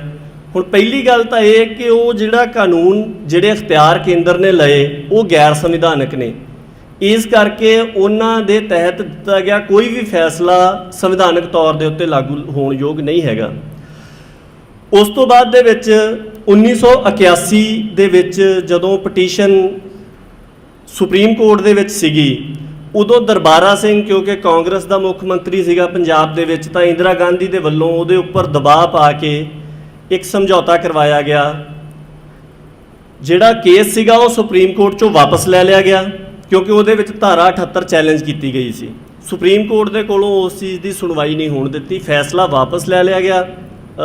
ਜਿਹੜਾ ਮਾਮਲਾ ਸੀਗਾ, ਮੁਕੱਦਮਾ ਸੀਗਾ, ਤੇ ਦਰਬਾਰਾ ਸਿੰਘ ਦੇ ਵੱਲੋਂ ਇੱਕ ਸਮਝੌਤਾ ਜਿਹੜਾ ਹੈਗਾ ਉਹ ਕੀਤਾ ਗਿਆ। ਹਾਲਾਂਕਿ ਉਹ ਸਮਝੌਤਾ ਵੀ ਨਾ ਵਿਧਾਨ ਸਭਾ ਦੇ ਵਿੱਚ ਪੇਸ਼ ਹੋਇਆ। ਜਿਹੜੀ ਧਾਰਾ 299 ਦੀ ਬੁਨਿਆਦੀ ਗੱਲ ਸੀਗੀ ਕਿ ਉਹ ਜਿਹੜਾ ਸਮਝੌਤਾ ਆ ਉਹਦੇ ਉੱਪਰ ਗਵਰਨਰ ਦੀ ਮੋਹਰ ਹੋਣੀ ਚਾਹੀਦੀ ਹੈ, ਉਹ ਨਹੀਂ ਹੋਈ, ਇਸ ਕਰਕੇ ਉਹ ਸਮਝੌਤਾ ਵੀ ਕਾਨੂੰਨੀ ਤੌਰ ਦੇ ਉੱਪਰ ਲਾਗੂ ਹੋਣ ਯੋਗ ਨਹੀਂ ਸੀਗਾ। ਉਸ ਤੋਂ ਬਾਅਦ 'ਚ ਰਾਡੀ ਟ੍ਰਿਬਿਊਨਲ ਦੀ ਗੱਲ ਆਉਂਦੀ ਹੈ। ਜਦੋਂ ਤੁਸੀਂ ਇਹਦੀ ਵੀਡੀਓ ਦੁਬਾਰਾ ਦੇਖੋਗੇ ਤਾਂ ਉਹ ਸਰਦਾਰ ਗੁਰਪ੍ਰੀਤ ਸਿੰਘ ਮੰਡਿਆਣੀ ਹੋਣਾ ਨੇ ਕਾਫੀ ਸਪਸ਼ਟ ਕਰ ਦਿੱਤਾ ਕਿ ਰਾਡੀ ਟ੍ਰਿਬਿਊਨਲ ਵੀ ਨਹੀਂ ਸੀ ਬਣ ਸਕਦਾ। ਕਿਉਂ ਨਹੀਂ ਸੀ ਬਣ ਸਕਦਾ? ਕਿਉਂਕਿ ਆਪਾਂ ਪਹਿਲਾਂ ਦੇਖਿਆ ਕਿ ਪੰਜਾਬ ਦੇ ਜਿਹੜੇ ਦਰਿਆ ਨੇ ਉਹ ਇਹਨਾਂ ਸੂਬਿਆਂ ਦੇ ਵਿੱਚ ਦੀ ਨਹੀਂ ਲੰਘਦੇ, ਅੰਤਰਰਾਜੀ ਦਰਿਆ ਨਹੀਂ ਹੈ, ਔਰ ਸਿਰਫ ਇੱਕੋ ਹਾਲਾਤ ਦੇ ਵਿੱਚ ਹੀ ਟ੍ਰਿਬਿਊਨਲ ਬਣ ਸਕਦਾ ਸੀਗਾ ਜੇਕਰ ਦਰਿਆ ਅੰਤਰਰਾਜੀ ਦਰਿਆ ਹੋਣ। ਸੋ ਇਹ ਉਹਨਾਂ ਸਮਝੌਤਿਆਂ ਦੀ ਉਸ ਤੋਂ ਬਾਅਦ ਦੇ ਵਿੱਚ ਜ਼ਿਕਰ ਹੋਇਆ। ਉਹਨਾਂ ਨੇ ਆਪ ਹੀ ਜ਼ਿਕਰ ਕੀਤਾ ਆ ਕਿ ਸੁਪਰੀਮ ਕੋਰਟ ਦੇ ਵੱਲੋਂ ਇਹ ਗੱਲ ਕਹੀ ਗਈ ਹੈ ਕਿ ਜਿਹੜਾ ਰਾਜੀਵ ਲੌਂਗੋਵਾਲ ਅਕੋਰਡ ਸੀਗਾ ਉਹ ਇੱਕ ਵੱਧ ਤੋਂ ਵੱਧ ਤੁਸੀਂ ਇਹ ਕਹਿ ਸਕਦੇ ਕਿ ਇੱਕ ਪੋਲੀਟੀਕਲ ਪਾਰਟੀ ਦੇ ਹੈੱਡ ਦੇ ਵਿੱਚ ਤੇ ਕੇਂਦਰ ਦੇ ਵਿੱਚ ਜਾਂ ਉੱਧਰੋਂ ਰਾਜੀਵ ਗਾਂਧੀ ਦੇ ਦਰਮਿਆਨ ਹੋਇਆ ਸਮਝੌਤਾ ਸੀਗਾ। ਉਹ ਕਿਸੇ ਵੀ ਤਰ੍ਹਾਂ ਦੇ ਨਾਲ ਪੰਜਾਬ ਦੇ ਵੱਲੋਂ ਜਾਂ ਪੰਜਾਬ ਦੇ ਲੋਕਾਂ ਵੱਲੋਂ ਕਾਨੂੰਨ ਦੇ ਦਾਇਰੇ ਦੇ ਅੰਦਰ ਰਹਿੰਦਿਆਂ ਹੋਇਆਂ ਜਾਂ ਸੰਵਿਧਾਨ ਦੇ ਦਾਇਰੇ ਦੇ ਅੰਦਰ ਕੋਈ ਸਮਝੌਤਾ ਕੀਤਾ ਗਿਆ ਹੋਵੇ, ਉਸ ਤਰ੍ਹਾਂ ਦਾ ਸਮਝੌਤਾ ਉਹ ਨਹੀਂ ਸੀਗਾ। ਸੋ ਇਹ ਸਾਰੇ ਪੱਖ ਜਿਹੜੇ ਆ ਇਹ ਲਾਗੂ ਹੋਣ ਯੋਗ ਨਹੀਂ ਸੀਗੇ। ਪਰ ਹੁਣ ਤੁਸੀਂ ਦੇਖੋ ਇੰਨਾ ਸਮਾਂ ਬੀਤ ਗਿਆ, ਇੱਦਾਂ ਦੀਆਂ ਗੱਲਾਂ ਜਿਹੜੇ ਮੇਰੇ ਵਰਗੇ ਕਾਨੂੰਨ ਦੀ ਜਾਣਕਾਰੀ ਰੱਖਣ ਵਾਲੇ ਬੰਦੇ ਨੂੰ ਵੀ ਇਹਨਾਂ ਗੱਲਾਂ ਦਾ ਪਤਾ ਆ ਕਿ ਇਹ ਗੱਲਾਂ ਇੱਦਾਂ ਸੀਗੀਆਂ। ਫਿਰ ਇਹ ਇੰਨੀਆਂ ਸਿੱਧੀਆਂ ਗੱਲਾਂ ਜਿਹੜੀਆਂ ਨੇ ਉਹ ਕਿਉਂ ਨਹੀਂ ਲਾਗੂ ਹੋਈਆਂ? ਉਹਦੇ ਬਾਵਜੂਦ ਇੱਕ ਗੈਰ ਕਾਨੂੰਨੀ ਸਮਝੌਤਾ ਹੁੰਦਾ, ਉਹ ਲਾਗੂ ਹੋ ਜਾਂਦਾ, ਉਹ ਚੱਲੀ ਜਾਂਦਾ। ਇਸੇ ਕਰਕੇ ਮੈਂ ਇਹ ਗੱਲ ਕਹਿੰਦਾ ਕਿ ਬਿਲਕੁਲ ਇੱਕ ਜਿਸ ਤਰ੍ਹਾਂ ਦਾ ਗੁਲਾਮ ਲੋਕਾਂ ਦੇ ਨਾਲ ਵਿਹਾਰ ਹੁੰਦਾ ਜਿੱਥੇ ਕੋਈ ਨਿਆਂ ਵਿਚਾਰ ਨਹੀਂ, ਜਿਹੜਾ ਮਾਲਕ ਹੈ ਉਹਨੇ ਜੋ ਕਹਿ ਦਿੱਤਾ ਉਹ ਲਾਗੂ ਹੋ ਜਾਣਾ, ਬਿਲਕੁਲ ਉਸ ਤਰ੍ਹਾਂ ਦੇ ਹਾਲਾਤ ਪੰਜਾਬ ਨੂੰ ਭੁਗਤਣੇ ਪਏ ਆ। ਹੁਣ ਦੀ ਹਾਲਤ ਇਹ ਹੈ ਜਿਸ ਤਰ੍ਹਾਂ ਅਜੇ ਵੀ ਲੱਗਦਾ ਕਿ ਜੇਕਰ ਸੁਪਰੀਮ ਕੋਰਟ ਦੇ ਕੋਲ ਪਹੁੰਚ ਕੀਤੀ ਜਾਵੇ, ਦੇਖੋ ਵਾਪਰ ਕੀ ਰਿਹਾ। ਵਾਪਰ ਇਹ ਰਿਹਾ ਕਿ ਕੋਰਟ ਦੇ ਵਿੱਚ ਸੁਪਰੀਮ ਕੋਰਟ ਕੋਲ ਅਨਲਿਮਟਿਡ ਪਾਵਰਸ ਨੇ। ਉਹ ਕਿਸੇ ਵੀ ਮਾਮਲੇ ਦੇ ਉੱਪਰ ਆਪਣੇ ਆਪ ਨੋਟਿਸ ਲੈ ਕੇ, ਬੰਦੇ ਆਪਣੇ ਕਹਿੰਦੇ ਆ ਕਿ ਮਾਮਲਾ ਉਠਾਇਆ ਨਹੀਂ ਗਿਆ ਜੀ, ਸਹੀ ਦਲੀਲਾਂ ਨਹੀਂ, ਗੱਲਾਂ ਠੀਕ ਹੈ, ਕਮਜ਼ੋਰੀਆਂ ਰਹੀਆਂ ਨੇ ਇਸ ਪੱਖ ਤੋਂ, ਪਰ ਜਿਸ ਤਰ੍ਹਾਂ ਦੇ ਹਾਲਾਤ ਨੇ ਹੁਣ, ਜਿਹੜਾ 2016 ਦਾ ਫੈਸਲਾ ਆਇਆ, ਉਸ ਫੈਸਲੇ ਦੇ ਵਿੱਚ ਜਿਹੜਾ ਜੱਜਮੈਂਟ ਦਾ ਐਟੀਟਿਊਡ ਆ ਉਹੀ ਸਾਰਾ ਕੁਝ ਦੱਸਦਾ ਕਿ ਸੁਪਰੀਮ ਕੋਰਟ ਦੀ ਵੀ ਪੰਜਾਬ ਦੇ ਮਸਲੇ ਦੇ ਵਿੱਚ ਪਹੁੰਚ ਕੀ ਹੈ, ਹਾਲਾਤ ਕਿਵੇਂ ਦੇ ਬਣੇ ਹੋਏ ਨੇ, ਕਿਸ ਤਰ੍ਹਾਂ ਪੰਜਾਬ, ਦੁਨੀਆ ਨਾਸਾ ਦੀਆਂ ਰਿਪੋਰਟਾਂ ਲੋਕੀ ਇੰਟਰਨੈਟ ਦੇ ਉੱਤੇ ਨੇਰੀ ਲਿਆਂਦੀ ਹੋਈ ਹੈ ਕਿ ਭਾਈ ਆਹ ਕੁਛ ਦੇਖੋ ਦੁਨੀਆ ਦੇ ਲੋਕ ਇਹ ਗੱਲ ਕਹਿ ਰਹੇ ਕਿ ਪੰਜਾਬ ਇਸ ਪਾਸੇ ਨੂੰ ਜਾ ਰਿਹਾ। ਇੱਕ ਐਸੇ ਹੀ ਸੀਟ ਦੇ ਉੱਪਰ ਬੈਠ ਕੇ ਜਿਹਦੇ ਕੋਲ ਭਾਰਤੀ ਕਾਨੂੰਨ ਦੇ ਤਹਿਤ ਟੋਟਲੀ ਮਤਲਬ ਕਿਸੇ ਵੀ ਕਾਨੂੰਨ ਨੂੰ ਰੱਦ ਕਰ ਸਕਦੇ ਆ, ਕਿਸੇ ਸਮਝੌਤੇ ਨੂੰ, ਸਭ ਤਰ੍ਹਾਂ ਦੀਆਂ ਪਾਵਰਾਂ ਸੁਪਰੀਮ ਕੋਰਟ ਦੇ ਕੋਲ ਹੈਗੀਆਂ, ਉਹਦੇ ਬਾਵਜੂਦ ਬਿਲਕੁਲ ਇੱਕ ਪੋਲੀਟੀਕਲ ਸਮਝੌਤੇ ਨੂੰ ਜਾਂ ਇੱਕ ਪੋਲੀਟੀਕਲ ਫੈਸਲੇ ਨੂੰ ਲਾਗੂ ਕੀਤਾ ਜਾ ਰਿਹਾ ਸੁਪਰੀਮ ਕੋਰਟ ਦੇ ਵਿੱਚੋਂ। ਹੋ ਕੀ ਰਿਹਾ ਇਸ ਖਿੱਤੇ ਦੇ ਵਿੱਚ? ਇੱਥੇ ਹੋ ਇਹ ਰਿਹਾ ਕਿ ਜਿਹੜੀ ਚੀਜ਼ ਨੂੰ ਤੁਸੀਂ ਪੋਲੀਟੀਕਲੀ ਅਚੀਵ ਨਹੀਂ ਕਰ ਸਕਦੇ ਉਹ ਸੁਪਰੀਮ ਕੋਰਟ ਦੇ ਰਾਹੀਂ ਲਾਗੂ ਕਰਵਾਈ ਜਾਂਦੀ ਹੈ। ਫਿਰ ਇਹ ਕਿਹਾ ਜਾਂਦਾ ਕਿ ਦੇਖੋ ਅਦਾਲਤ ਹੈ, ਅਦਾਲਤ ਨੇ ਤਾਂ ਸਾਰਾ ਕੁਝ ਵਿਚਾਰ ਕੇ ਹੀ ਫੈਸਲਾ ਦਿੱਤਾ ਹੋਊਗਾ। ਹੁਣ ਅਦਾਲਤ ਨੇ ਕਿੰਨਾ ਕੁ ਕੁਝ ਵਿਚਾਰਿਆ? ਅਦਾਲਤ ਇਹ ਕਹਿ ਰਹੀ ਕਿ ਇੱਕ ਮਾਮਲੇ ਦੇ ਉੱਪਰ ਕਿਸੇ ਮੌਕੇ ਦੇ ਉੱਪਰ ਤੁਸੀਂ ਸੁਣਵਾਈ ਨਹੀਂ ਸੀ ਹੋਣ ਦਿੱਤੀ, ਵਾਪਸ ਲੈ ਲਿਆ ਸੀ ਮਸਲਾ, ਇਸ ਕਰਕੇ ਤੁਹਾਡਾ ਮਸਲਾ ਦੁਬਾਰਾ ਨਹੀਂ ਵਿਚਾਰਨਾ। ਹਾਲਾਂਕਿ ਬੁਨਿਆਦੀ ਨੁਕਤਾ ਉੱਥੇ ਇਹ ਬਣਦਾ ਹੈ ਕਿ ਕੀ ਭਾਰਤੀ ਸੰਵਿਧਾਨ ਦੀ ਉਲੰਘਣਾ ਹੋ ਰਹੀ ਹੈ? ਸੁਪਰੀਮ ਕੋਰਟ ਦੇ ਬਾਰੇ 'ਚ ਇਹ ਗੱਲ ਪ੍ਰਚਾਰੀ ਜਾਂਦੀ ਕਿ ਇਹ ਕਸਟੋਡੀਅਨ ਆਫ ਦਾ ਕਨਸਟੀਟਿਊਸ਼ਨ ਹੈ। ਜੇਕਰ ਇੱਕ ਪਾਰਟੀ ਆਪਣੀ ਗਲਤੀ ਕਰਕੇ ਜਾਂ ਬੇਈਮਾਨੀ ਕਰਕੇ ਜਾਂ ਕਿਸੇ ਵੀ ਕਾਰਨ ਕਹੇ ਕਿ ਨਹੀਂ ਅਸੀਂ ਇਸ ਮਸਲੇ ਤੇ ਸੁਣਵਾਈ ਧਾਰਾ 78 ਤੇ ਸੁਣਵਾਈ ਨਹੀਂ ਕਰਾਉਣੀ, ਪੰਜਾਬ ਗਵਰਨਮੈਂਟ ਕਹਿ ਦੇਵੇ, ਫਿਰ ਵੀ ਸੁਪਰੀਮ ਕੋਰਟ ਦੀ ਬਾਏ ਕਨਸਟੀਟਿਊਸ਼ਨ ਜੋ ਇੱਥੋਂ ਦਾ ਲਿਖਤੀ ਕੰਮ ਚੱਲਦਾ ਆ ਕਾਗਜ਼ੀ ਪੱਤਰੀ, ਉਹਦੇ ਮੁਤਾਬਕ ਉਹਦੀ ਇਹ ਜ਼ਿੰਮੇਵਾਰੀ ਹੈ ਕਿ ਉਹ ਦੇਖੇ ਕਿ ਕੀ ਭਾਰਤੀ ਸੰਵਿਧਾਨ ਦੀ ਉਲੰਘਣਾ ਤਾਂ ਨਹੀਂ ਹੋ ਰਹੀ। ਇੱਕ ਬੀਬੀ ਦੇ ਉੱਥੇ ਤਰਨਤਾਰਨ ਮੈਰਿਜ ਪੈਲੇਸ ਦੇ ਬਾਹਰ ਇੱਕ ਮਾਈ ਦਾ ਤੇ ਇੱਕ ਪੁਲਿਸ ਵਾਲੇ ਦਾ ਆਪਸ ਦੇ ਵਿੱਚ ਜੂਤ ਪਟਾਂਗ ਹੋ ਜਾਂਦਾ, ਉਹਦਾ ਨੋਟਿਸ ਸੁਪਰੀਮ ਕੋਰਟ ਲੈ ਸਕਦੀ ਹੈ। ਕੋਕਾ ਕੋਲਾ ਕੰਪਨੀ ਨੇ ਚਟਾਨਾਂ ਦੇ ਉੱਪਰ, ਅਸੀਂ ਪੜ੍ਹਦੇ ਰਹੇ ਇਹ ਕੇਸ, ਕੋਕਾ ਕੋਲਾ ਕੰਪਨੀ ਨੇ ਚਟਾਨਾਂ ਦੇ ਉੱਪਰ ਕੂਚੀ ਫੇਰ ਦਿੱਤੀ ਤੇ ਉੱਤੇ ਕੋਕਾ ਕੋਲਾ ਲਿਖਤਾ। ਉਹ ਕਹਿੰਦੇ ਜੀ ਇਹਦੇ ਨਾਲ ਜਿਹੜੇ ਚਟਾਨਾਂ ਦੇ ਉੱਪਰ ਸੂਖਮ ਜੀਵ ਨੇ ਜਿਨ੍ਹਾਂ ਨੂੰ ਤੁਸੀਂ ਨੰਗੀਆਂ ਅੱਖਾਂ ਨਾਲ ਨਹੀਂ ਦੇਖ ਸਕਦੇ, ਉਹ ਜੀਵ ਮਰ ਗਏ, ਇਸ ਕਰਕੇ ਇਹ ਬੜੀ ਵੱਡੀ ਉਲੰਘਣਾ ਆ। ਤੇ ਇਸ ਕਰਕੇ ਉਹਨਾਂ ਨੇ ਸਿਰਫ ਨੋਟਿਸ ਨਹੀਂ ਲਿਆ, ਉਹਨਾਂ ਨੂੰ ਜੁਰਮਾਨਾ ਕੀਤਾ ਤੇ ਉਹਦੇ ਸੰਬੰਧੀ ਹਦਾਇਤਾਂ ਜਾਰੀ ਕੀਤੀਆਂ। ਇਹਨਾਂ ਮਸਲਿਆਂ ਦੇ ਬਾਰੇ 'ਚ ਹਦਾਇਤਾਂ ਜਾਰੀ ਕੀਤੀਆਂ ਜਾ ਰਹੀਆਂ। ਪੰਜਾਬ ਦੀ ਪੂਰੀ ਸੱਭਿਅਤਾ ਉਜੜਨ ਦੇ ਕੰਢੇ ਦੇ ਉੱਪਰ ਆਈ ਹੋਈ ਹੈ, ਤਾਂ ਸੁਪਰੀਮ ਭਾਰਤੀ ਸੰਵਿਧਾਨ ਤੇ ਕਾਨੂੰਨ ਦੀਆਂ ਆਪਣੀਆਂ ਉਲੰਘਣਾਵਾਂ ਕਰਕੇ ਸਾਰਾ ਕੁਝ ਕੀਤਾ ਜਾ ਰਿਹਾ। ਤੇ ਕਸਟੋਡੀਅਨ ਆਫ ਕਨਸਟੀਟਿਊਸ਼ਨ ਜੇਕਰ ਕਿਸੇ ਬੰਦੇ ਨੂੰ ਲੱਗਦਾ, ਕਾਫੀ ਸਾਡੇ ਸੱਜਣਾਂ ਨੂੰ ਲੱਗਦਾ, ਮੈਂ ਵੀ ਇਸ ਗੱਲ ਦੇ ਹੱਕ ਦੇ ਵਿੱਚ ਹੈਗਾ ਕਿ ਜੋ ਵੀ ਕਾਨੂੰਨੀ ਚਾਰਾਜੋਈ ਆ ਉਹ ਹੋਣੀ ਚਾਹੀਦੀ ਆ, ਪਰ ਬੁਨਿਆਦੀ ਰੂਪ ਦੇ ਵਿੱਚ ਜੇਕਰ ਕੋਈ ਕਹੇ ਕਿ ਮੈਂ ਪਟੀਸ਼ਨ ਲਾਈ ਹੈ, ਪਿੱਛੇ ਜੇ ਜ਼ਿਕਰ ਵੀ ਹੋਇਆ ਸੀਗਾ ਕਿ ਚੈਲੰਜ ਕੀਤੇ ਜਾਣੇ ਆ, ਤੇ ਵਕੀਲ ਸਾਹਿਬਾਨ ਨੇ ਵੀ ਕਿਹਾ ਕਿ ਅਸੀਂ ਹੁਣ ਦੇਖਿਆ ਕਿ ਬਹੁਤ ਸਾਰੀਆਂ ਦਲੀਲਾਂ ਕੋਰਟ ਦੇ ਵਿੱਚ ਉਠਾਈਆਂ ਨਹੀਂ ਸੀ ਗਈਆਂ। ਉਹ ਸਾਰੀਆਂ ਗੱਲਾਂ ਠੀਕ ਆ, ਉਹ ਕੰਮ ਕਰਨੇ ਚਾਹੀਦੇ, ਕੋਈ ਵੀ ਉਸ ਆਪਸ਼ਨ ਨੂੰ ਜਿਹੜੀ ਤੁਹਾਨੂੰ ਲੱਗਦਾ ਹੋਵੇ ਉਹ ਕਰਨੀ ਚਾਹੀਦੀ, ਪਰ ਇਸ ਗੱਲ ਕਰਕੇ ਹੱਥ ਤੇ ਹੱਥ ਧਰ ਕੇ ਨਹੀਂ ਬੈਠਿਆ ਜਾ ਸਕਦਾ ਕਿ ਭਾਰਤ ਦੀ ਸੁਪਰੀਮ ਕੋਰਟ ਨੇ ਸਾਨੂੰ ਕੋਈ ਰਿਲੀਫ ਦੇ ਦੇਣੀ ਹੈ ਜਾਂ ਇੱਥੋਂ ਦੀ ਪੋਲੀਟੀਕਲ ਕਲਾਸ ਨੇ ਕੋਈ ਰਿਲੀਫ ਦੇ ਦੇਣੀ ਹੈ। ਉਹਨਾਂ ਦਾ ਜਿੰਨਾ ਸਾਰਾ ਕੁਝ ਵਾਪਰਿਆ ਹੋਇਆ, ਦੇਖੋ ਆਖਰੀ ਗੱਲ ਆ ਮੇਰੀ, 2004 ਤੋਂ ਪਹਿਲਾਂ ਅਸੀਂ ਜਦੋਂ ਇਸ ਮਸਲੇ ਬਾਰੇ ਪੜ੍ਹਨਾ ਸ਼ੁਰੂ ਕੀਤਾ ਤਾਂ ਇਹ ਕਹਿੰਦੇ ਸਾਰਾ ਕੁਝ ਸੰਵਿਧਾਨ ਦੀਆਂ ਉਲੰਘਣਾਵਾਂ ਕਰਕੇ ਹੋ ਰਿਹਾ, ਕਾਨੂੰਨ ਦੀਆਂ ਉਲੰਘਣਾ ਕਰਕੇ ਪਾਣੀ ਜਾ ਰਿਹਾ, ਗਲਤ ਹੈ। ਮਹਾਰਾਜ ਦੀ ਹਜ਼ੂਰੀ ਆ, ਮੈਂ ਘੱਟੋ ਘੱਟ ਅੱਜ ਇਹ ਗੱਲ ਨਹੀਂ ਕਹਿ ਸਕਦਾ, ਬਿਲਕੁਲ ਪੰਜਾਬ ਦੇ ਲੋਕਾਂ ਦੀ ਮਰਜ਼ੀ ਦੇ ਨਾਲ ਪਾਣੀ ਜਾ ਰਿਹਾ। ਕਿਵੇਂ ਜਾ ਰਿਹਾ ਮੈਂ ਦਲੀਲ ਦੇ ਨਾਲ ਇਸ ਗੱਲ ਦੇ ਉੱਪਰ ਦੱਸੂਗਾ। ਉਹ ਇਹ ਹੈ ਕਿ ਪਹਿਲਾਂ ਅਸੀਂ ਕਹਿ ਦਿੰਦੇ ਸੀ ਕਾਨੂੰਨ ਦੀਆਂ ਉਲੰਘਣਾਵਾਂ ਹੋ ਗਈਆਂ ਫਲਾਣ, ਉਹ ਸਾਰੀਆਂ ਗੱਲਾਂ ਠੀਕ ਸੀਗੀਆਂ, ਉਹ ਸਾਰੀਆਂ ਗੱਲਾਂ 12 ਜੁਲਾਈ 2004 ਤੋਂ ਪਹਿਲਾਂ ਠੀਕ ਸੀਗੀਆਂ। 12 ਜੁਲਾਈ 2004 ਦਾ ਮਤਲਬ ਐਸਾ ਕਾਲਾ ਦਿਨ ਹੈ ਪੰਜਾਬ ਦੀ ਸੱਭਿਅਤਾ ਦੇ ਵਿੱਚ ਕਿ ਜਦੋਂ ਅਮਰਿੰਦਰ ਸਿੰਘ ਨੇ, ਕਾਂਗਰਸ ਦੀ ਗਵਰਨਮੈਂਟ ਸੀਗੀ ਉਦੋਂ, ਵਿਰੋਧੀ ਧਿਰ 'ਚ ਬਾਦਲ ਸੀਗੇ, ਨਾਲ ਬੀਜੇਪੀ ਸੀਗੀ, ਇਹਨਾਂ ਸਾਰਿਆਂ ਨੇ ਰਲ ਕੇ ਸਰਬਸੰਮਤੀ ਦੇ ਨਾਲ ਇੱਕ ਕਾਨੂੰਨ ਬਣਾਇਆ, Punjab termination of agreements act 2004। ਉਹ 'ਚ ਕਿਹਾ ਕਿ ਜਿੰਨੇ ਸਮਝੌਤੇ ਹੋਏ ਸੀਗੇ ਇਹ ਗੈਰ ਕਾਨੂੰਨੀ ਸੀਗੇ, ਅਸੀਂ ਸਾਰੇ ਸਮਝੌਤੇ ਰੱਦ ਕਰਦੇ ਹਾਂ। ਬਹੁਤ ਵਧੀਆ ਗੱਲ ਹੈ, ਕਰ ਦਿੱਤੇ ਰੱਦ। ਨਾਲ ਕੀ ਕੀਤਾ, ਉਹਦੇ ਵਿੱਚ ਇੱਕ ਪਾਈ ਸੈਕਸ਼ਨ 5 ਜਿਸ 'ਚ ਲਿਖਿਆ, ਇਹ ਪਹਿਲੀ ਵਾਰ ਹੋਇਆ ਕਿ ਪੰਜਾਬ ਵਿਧਾਨ ਸਭਾ ਨੇ, ਹੁਣ ਜੇਕਰ ਤੁਸੀਂ ਪੰਜਾਬ ਵਿਧਾਨ ਸਭਾ ਨੂੰ ਪੰਜਾਬ ਦੇ ਲੋਕਾਂ ਦੀ ਨੁਮਾਇੰਦਾ ਮੰਨਦੇ ਹੋ ਤੇ ਫਿਰ ਪੰਜਾਬ ਦੇ ਲੋਕਾਂ ਨੇ ਇਹ ਫੈਸਲਾ ਦਿੱਤਾ ਕਿ ਜਿੰਨਾ ਪਾਣੀ ਦਿੱਲੀ, ਰਾਜਸਥਾਨ ਤੇ ਹਰਿਆਣੇ ਨੂੰ ਜਾ ਰਿਹਾ ਹੈ ਉਹ ਜਾਂਦਾ ਰਹੇਗਾ।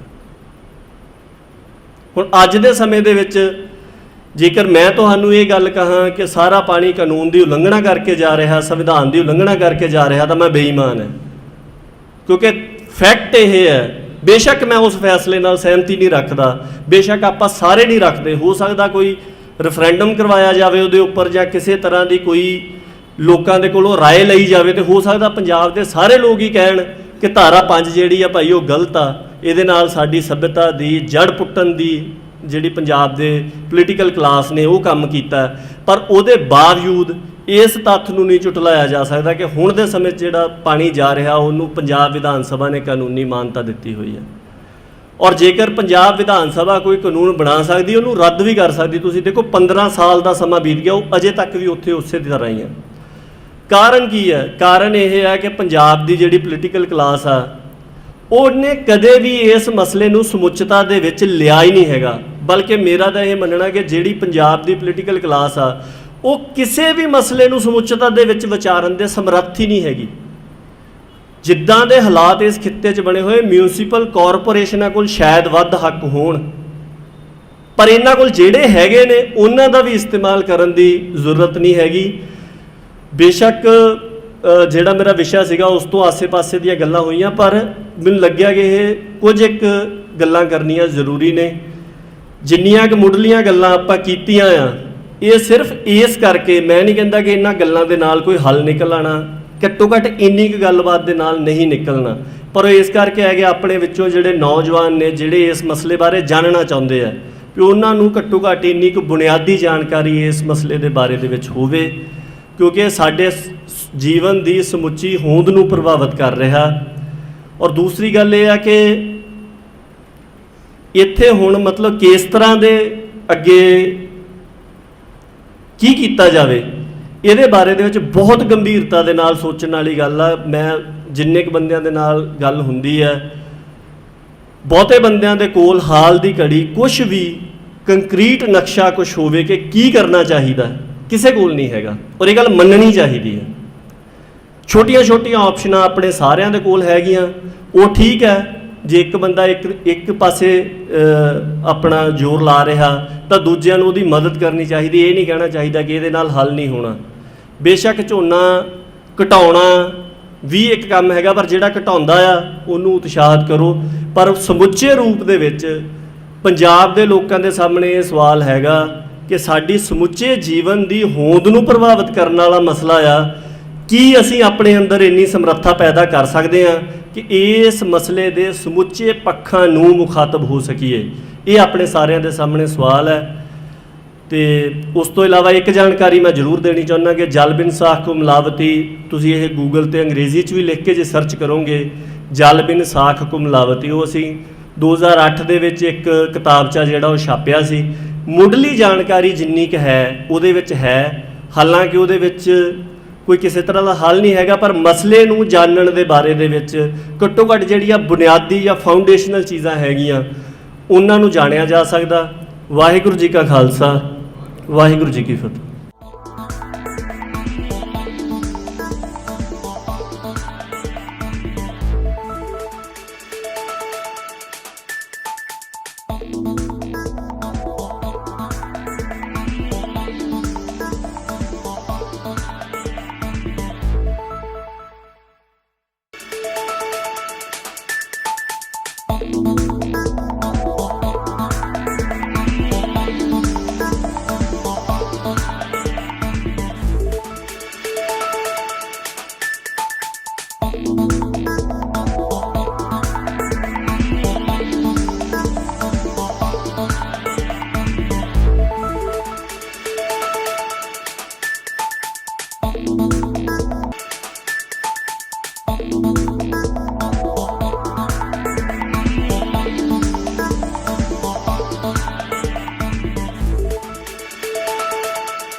you.